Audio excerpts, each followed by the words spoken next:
Hello అండి, welcome back to my channel. నేను చేసే ప్రతి ఒక్క వీడియో కంపెనీ పర్పస్ మీద చేస్తున్నాను, ఇంట్లో చేసుకునేవి కాదండి.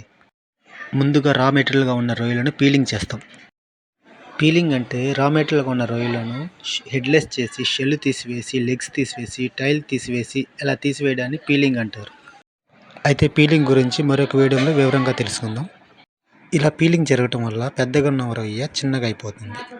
ఇలా చిన్నగా అయిపోయిన రొయ్యను తిరిగి యథావిధిగా అదే సైజుకి తీసుకురావడం కోసం ఇలా సోకింగ్ పెడతారు. అదే నానబెట్టడాన్ని సోకింగ్ అంటారు. ఈ సోకింగ్ పర్పస్ కోసం water and ice and chemicals and సాల్ట్ను రేషియో పద్ధతిలో వాడతారు.